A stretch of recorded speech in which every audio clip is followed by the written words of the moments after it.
ایک دفعہ کا ذکر ہے کہ بہت دور کسی سلطنت میں ارہا نام کی ایک خوبصورت اور مہربان شہزادی رہتی تھی۔ وہ اپنے فضل، ذہانت اور شفقت کے لیے پورے مملکت میں مشہور تھی۔ شہزادی ارہا 3 بہن بھائیوں میں سب سے چھوٹی تھی، لیکن وہ ہمیشہ سے اپنے والد کی پسندیدہ تھی۔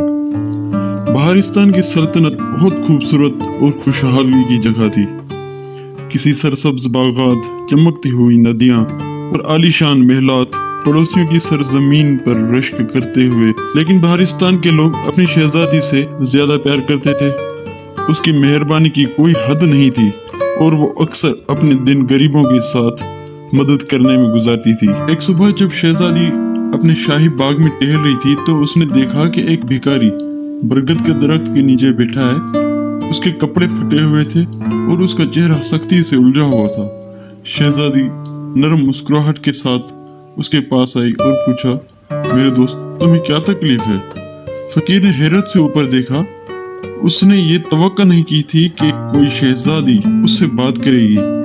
ایسی مہربانی کا مظاہرہ کرنے کو چھوڑ دیں۔ اس نے جواب دیا کہ میں ایک غریب آدمی ہوں، میرے پاس کھانے کو کھانا نہیں ہے اور نہ ہی مجھے سخت عناصر سے بچانے کے لیے کوئی ٹھکانہ ہے۔ بغیر کسی ہچکچاہٹ کے شہزادی ارہا نے اپنے حاضرین کو ہدایت دی کہ وہ بھکاری کے لیے کھانا، کپڑے اور گرم کمبل لے آئیں۔ پھر اس نے اسے اپنا ہاتھ پیش کیا اور کہا، میرے ساتھ چلو، تم اس وقت تک محل میں رہو گے جب تک کہ اپنی طاقت بحال نہ کر لو۔ فقیر تشکر سے مغلوب ہوا اور شہزادی ارہا کے پیچھے محل کی طرف چلا گیا۔ اس کے بعد کے دونوں میں شہزادی کی دیکھ بھال اور سخاوت نے بھکاری کو ایک صحت مند اور خوش انسان میں تبدیل کر دیا۔ اب وہ فقیر نہیں رہا بلکہ محل کا شکر گزار مہمان تھا۔ جیسے جیسے بھکاری کی کہانی پوری مملکت میں پھیل گئی، لوگوں نے شہزادی ارہا کی مہربانی اور شفقت کی تعریف کی۔ بادشاہ اور ملکہ کو اپنی بیٹی پر فخر تھا اور وہ بھی اس کی حرکتوں سے متاثر ہوئے۔ لیکن یہ کہانی ایک غیر متوقع موڑ لے گئی۔ ایک پڑوسی ریاست جس پر ایک غیرت مند اور بدکار ملکہ کی حکومت تھی، اس نے شہزادی ارہا کی مہربانی اور اس کی تعریف کے بارے میں سنا تھا۔ حسد میں مبتلا ملکہ نے شہزادی ارہا کے اس کی ساکھ کو داغدار کرنے کے لیے ایک مذموم منصوبہ بنایا۔ بدکار ملکہ نے ایک خوبصورت مگر زہریلے سانپ کو بہارستان میں کاسنے کے لیے بھیجا۔ سانپ کو شہزادی ارہا کو کاٹنے کی ہدایت کی گئی تھی اور زہر اسے گہری نیند میں لے جائے گا۔ ملکہ کے خیال تھا کہ اگر شہزادی ارہا نااہل ہو گئے تو اس کی سلطنت انتشار کا شکار ہو جائے گی اور اس کی ساکھ ہمیشہ کے لیے داغدار ہو جائے گی۔ ایک رات جب شہزادی اپنے حجرے میں سو رہی تھی تو سانپ کھڑکی کے شگاف سے اندر داخل ہوا۔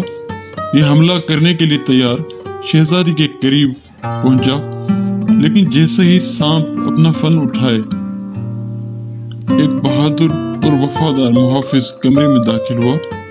اس نے اپنی تلوار نکالی اور تیزی سے سانپ کا سر کاٹ دیا۔ دار ملکہ کی سازش کی بات تیزی سے سلطنت تک پہنچی اور لوگ مشغول ہو گئے۔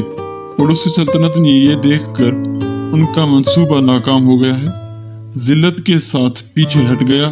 شہزادی کو ایک ہیرو کے طور پر سراہا گیا اور ایک مہربان اور ہمدرد شہزادی کے طور پر اس کی شہرت دور دور تک پھیل گئی۔ شہزادی ارہا نے حکمت اور مہربانی کے ساتھ اپنی سلطنت پر حکمرانی جاری رکھی اور اس کی خیر خواہی کی میراث سے نسلوں تک برقرار رہی۔ بھکاری اور بدکار ملکہ کی کہانی نے حسد اور غداری کے باوجود ہمدردی کے پائیدار طاقت کی یاد دہانی کا کام کیا، اور اس طرح بہارستان میں نام شہزادی محبت، ہمدردی اور برائی پر نیکی کی فتح کا مترادف بن گیا ہے۔